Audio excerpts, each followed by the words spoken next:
Olá, pessoal. Vamos para a nossa última aula sobre o tema valoração ambiental de unidade de conservação, né? Na primeira aula, nós vimos sobre a capacidade de geração de riqueza através da produção florestal, né? Madeira e outros produtos.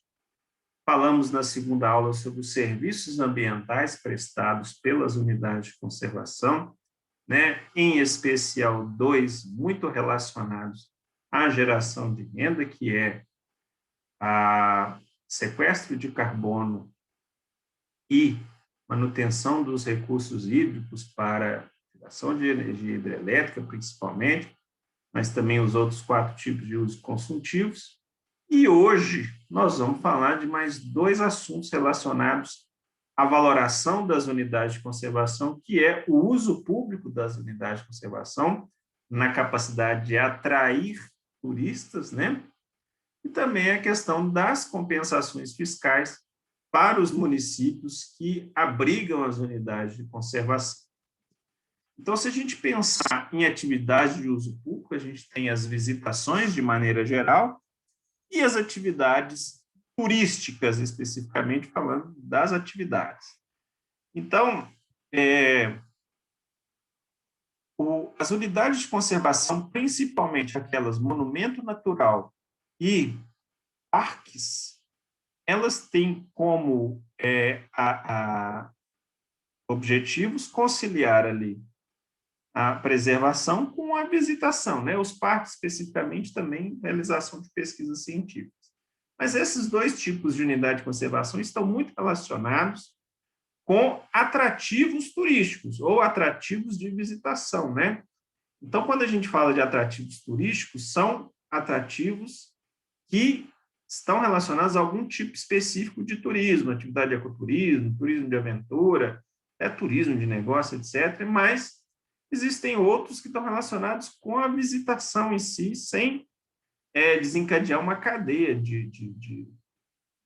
econômica do turismo. Então, aí você tem a contemplação, a recreação, a observação de fauna, de flora, né? Por exemplo, de aves silvestres, essas coisas.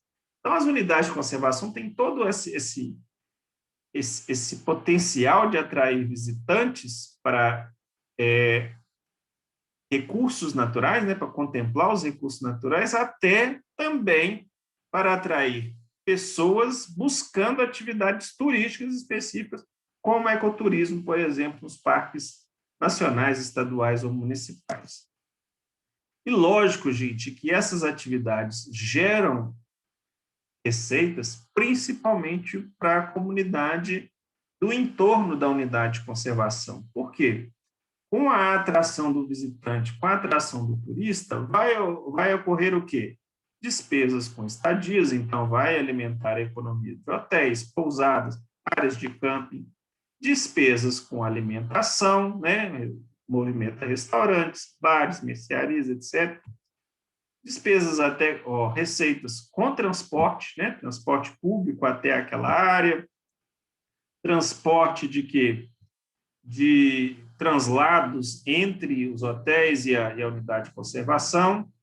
Esse transporte tem um impacto ainda na manutenção dos automóveis, na geração de empregos na parte de motoristas e também na questão da venda de combustível para esses veículos que fazem os translados.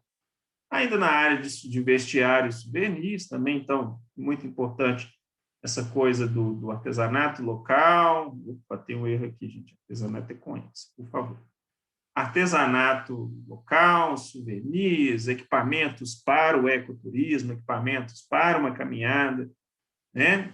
E ingressos e taxa de visitação, aí sim recursos para para a própria unidade de conservação, tá, gente? Então, essa atividade de uso público, essa coisa, tem todo um lado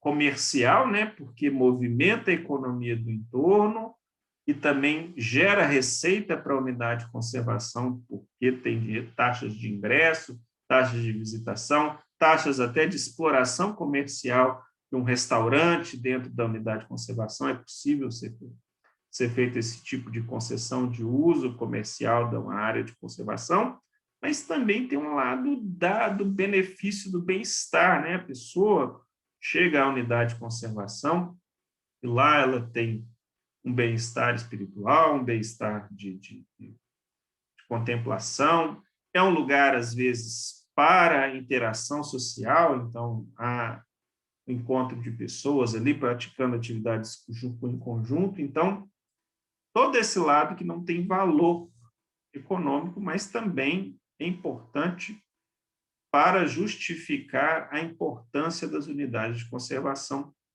para este fim de uso. Então, esse impacto econômico gerado pelas unidades de conservação com relação ao uso público, tem 3 fatores que influenciam diretamente esse impacto econômico. O número de visitantes, logicamente, né? Quanto mais gente trazendo dinheiro, mais aquece o comércio, mais impacta a unidade de conservação também, né? A gente tem que medir isso, o impacto do visitante na unidade de conservação. Isso tem que ser pensado para que o recurso natural não seja degradado, tem que ser pensado em termos de capacidade de suporte da cidade, né? Por exemplo, consegue abastecer com água essa chegada de turistas que geralmente está relacionados a períodos de férias escolares ou feriados prolongados, né? Isso tudo tem que ser medido. Outra coisa que impacta é a média de gastos por visitante, né? Então, se existe uma cadeia local no qual oferece várias experiências, uma experiência diversificada para o visitante, mas ele vai gastar. Se for uma região onde o poder aquisitivo é maior, o custo de vida é maior, também vai elevar a média de gasto por visitante. Por exemplo, você visitar o parque, o Jardim Botânico do Rio de Janeiro, que é uma unidade de conservação, e você visitar uma área no interior do país, o custo que você vai ter na cidade do Rio de Janeiro é maior do que na cidade menor que oferece. Você, visitando aquela região ali, você tem um pacote de serviços diversificado que a cidade menor não tem. Então, você tem um gasto maior nas cidades maiores. E ainda você tem o quê? O que a gente chama de efeito multiplicador, que é o giro do dinheiro no comércio local. Então, se você tem um comércio local muito diversificado, o dinheiro do turista para na mão do guia, mas o guia vai passar esse dinheiro em vários pontos do comércio, esse dinheiro vai para uma outra cadeia do comércio. É diferente, por exemplo, numa cidade muito pequenininha, onde você só tem a venda da esquina para poder gastar o dinheiro e a pousada, 1 ou 2 pousadas que também compram da venda da esquina. Então, se o dinheiro gira menos, o impacto dele é menor, porque ele passa na mão de menos pessoas dependem desse dinheiro. Mas se uma cidade maior que oferece mais serviços numa rede de prestação de serviços mais complexa, o efeito multiplicador daquele dinheiro do turista chegando é maior, porque esse dinheiro vai circular mais na cidade e mais pessoas vão depender, né? São os empregos indiretos relacionados àquela atividade econômica. Então, o impacto econômico depende dessas 3 variáveis aí, ok? Então, existe até essa questão do efeito multiplicador, né? Que regiões rurais até 50 mil habitantes é 1,3, e o peso vai só aumentando à medida que o quê? Que as cidades têm um comércio mais complexo. Muito bem, se a gente pensar a estimativa de gastos por visitante, que é um ponto importante daquela conta, a gente tem as médias aí, né, com relação às cidades. Lógico que cidades maiores o custo é maior, cidades menores o custo é menor, cidades menores o custo é menor. Então, esse estudo aqui estruturou as cidades em 4 grupos, né? Cidades menores no grupo A e as capitais, os grandes centros, no grupo D. E aí a gente tem uma média de gastos por visitante por dia, né? Por pernoite, que a gente fala, sendo que a média numa região rural, né, de menor gasto, na faixa de R$ 80 por pernoite, incluindo o quê, gente? Hospedagem, alimentação, algum custo, alguma despesa ali no comércio local, despesa com translados e alguma atividade de entretenimento ali, um showzinho, um couvert que ele paga, alguma outra coisa que ele usa ali para poder pagar, além de alimentação, hospedagem e translados. Então, se a gente pensar, olha só, a média de gastos vai variar com as cidades, né? E também com o poder aquisitivo das pessoas. Mas se a gente pensar nisso aí, ó, olha o que se, por pessoa, o que já movimenta. E se a gente pegar essa conta por pessoa e fazer uma multiplicação do tanto de pessoas, que é o primeiro lá, o número de visitantes, ele é muito grande nas unidades de conservação. Então, as unidades de conservação que permitem a visitação são muito frequentadas, principalmente aqui no Brasil, que tem muitos atrativos naturais dentro de suas unidades de conservação que atraem muitos turistas. Então, a gente tem uma grande quantidade de turistas, né? Sendo que a grande maioria delas vão para os parques, porque são as que têm a melhor estrutura e que têm maiores atrativos para a visitação. E aí, a gente tem os papéis das contribuições econômicas. Aqui a gente tem 3 tipos de medir esses impactos econômicos. Esse primeiro aqui é o mais pessimista, ou seja, aquele que imagina que vai ter menos movimentação do dinheiro, menor impacto. E o tipo 2 aqui é o mais otimista, onde coloca todas as variáveis no melhor cenário possível para o visitante fazer, colocar o dinheiro lá e esse dinheiro rodar.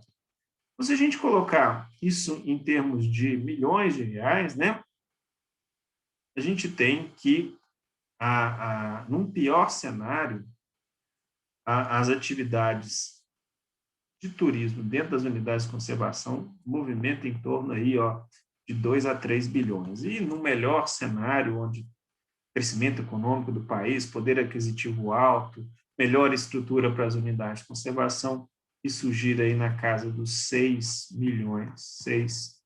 bilhões de reais. Então, é muito dinheiro que gira em torno do turismo dentro das unidades de conservação, lembrando que apenas uma pequena parte desse recurso fica para a unidade de conservação, né? A grande maioria desse recurso fica com a comunidade do entorno. Isso é ruim, Gustavo? Isso é ótimo, porque se a unidade de conservação é motivo de renda para as pessoas vão querer preservar aquela unidade de conservação.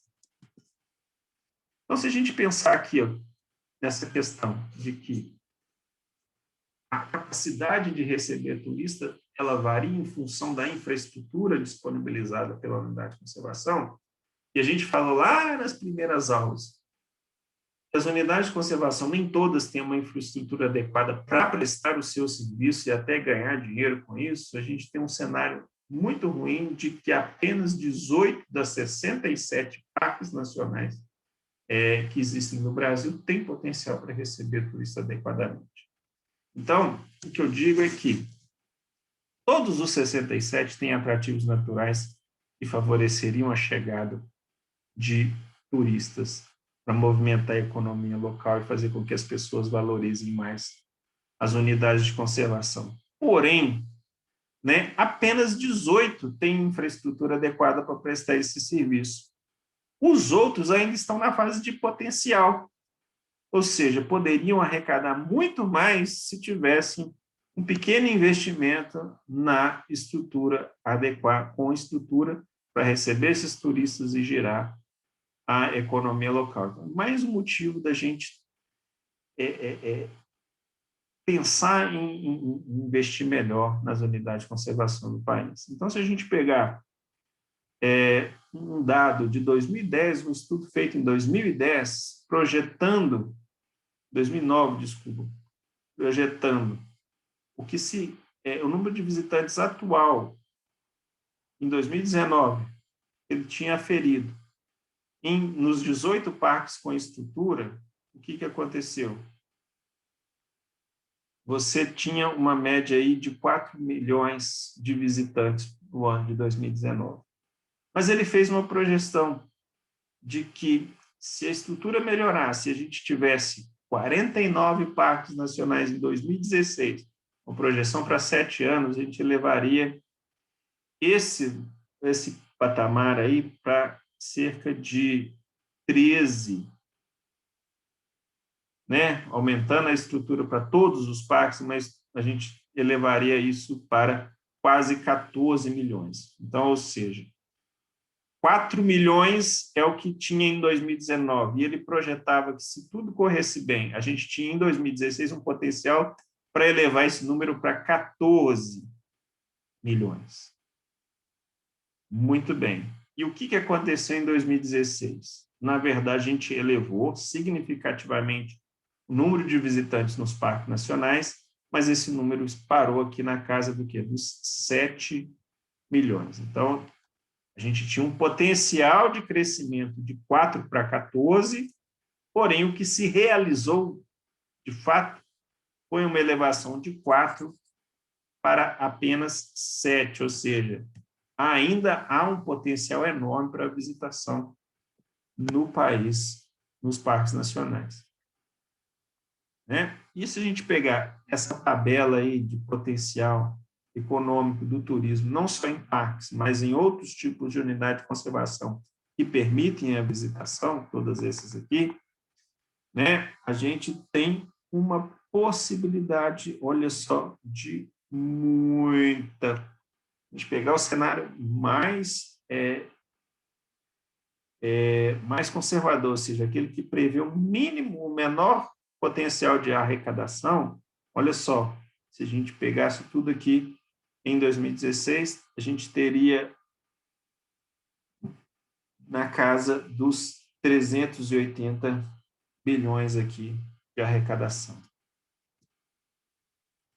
E, com isso, eu digo que hoje a gente teria um potencial muito maior de explorar, não explora, porque não tem investimento em infraestrutura, e as comunidades locais não se aproveitam desses benefícios e acabam não aderindo à proposta da unidade de conservação, podendo levar até a degradação daquela unidade de conservação. Perde a comunidade local. Perde também a sociedade como um todo, porque a exploração dessas áreas gera benefícios pessoais, como eu disse, né? Mudança, sensação de bem-estar, mudança de humor, promoção da saúde, né? Com as atividades aeróbicas que podem ser feitas na unidade de conservação. Tem benefícios sociais, como, por exemplo, convivências comunitárias entre pessoas ali, e também os próprios benefícios ambientais com os visitantes, né? Questões sobre percepção ambiental, educação ambiental, tudo isso é trabalhado dentro das unidades de conservação quando se tem os visitantes. Se não tem os visitantes, não dá para fazer nada disso. Então, gente, a exploração das atividades de uso público, ou seja, visitação, gera benefícios para o próprio parque, com ingressos, gera benefícios para a comunidade, o entorno melhor, quem mais lucra com isso. Indiretamente, o parque também lucra com isso, porque a comunidade abraça a conservação do parque, que é o ganha-pão dela, ganha o visitante também com todos esses benefícios que não são mensuráveis. Muito bem.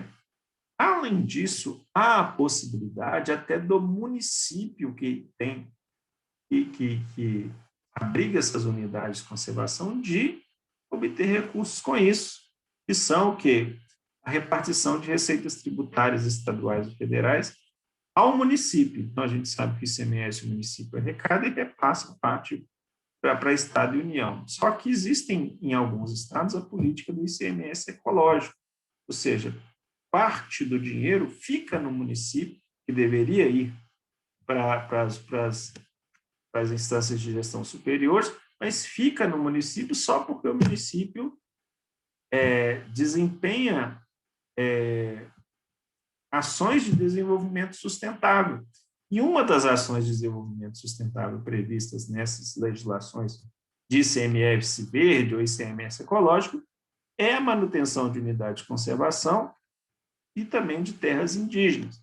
Em vários outros, como, por exemplo, controle de queimada, coleta seletiva, ações de educação ambiental, etc.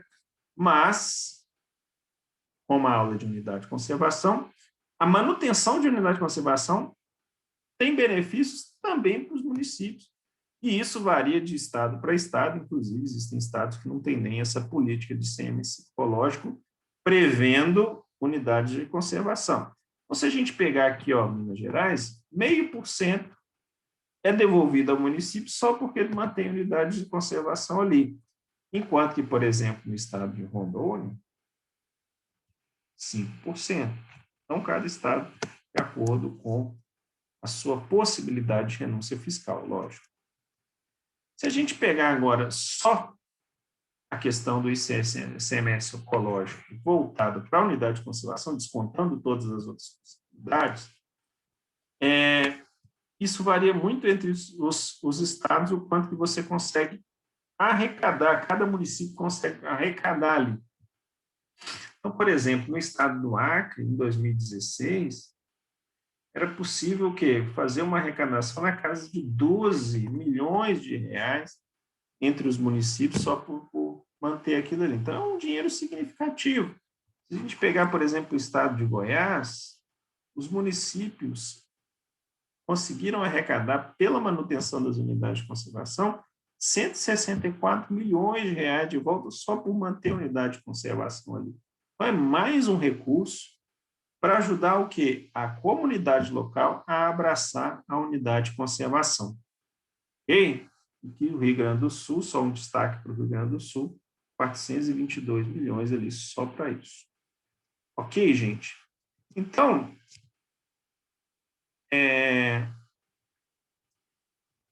a gente resume essa história da valoração das unidades de conservação da seguinte maneira. As unidades de conservação, todas elas, vão gerar impactos econômicos positivos. Parte desses impactos econômicos a gente consegue mensurar em reais, e isso gera uma renda real ali. Outros não dá para mensurar em dinheiro, e outros dá até para mensurar, mas ainda não são incorporados como objeto para investimento nas unidades de conservação, como, por exemplo, manter o regime dos corpos hídricos. Cada unidade de conservação, gente, em sua região, vai ter atributos que vão valorizar aquela unidade de conservação para as comunidades locais, como, por exemplo, a questão do ICMS, eu acabei de falar para as prefeituras, o turismo, né, para as comunidades locais. Então, tudo isso varia de região para região. Tá? E as várias unidades de conservação têm um potencial enorme de gerar renda, mas ainda precisam de infraestrutura para poder atingir esse potencial. Então, a gente acaba perdendo a oportunidade de gerar receita para a comunidade, para ela abraçar a unidade de conservação, mas por falta de estrutura o visitante não vem, e se ele não vem, ele não gasta naquela comunidade. E, ao fazer todo esse papel de valoração ambiental, a sociedade vai tomar mais consciência dos serviços ambientais prestados pelas unidades de conservação e também pelas áreas com cobertura vegetal nativa, ao prestar todos esses serviços ambientais que a gente falou aqui nessas 3 últimas aulas. Joia, gente? Encerramos aqui o nosso assunto sobre valoração ambiental de unidades de conservação. E é isso aí. Grande abraço para todo mundo. Até mais.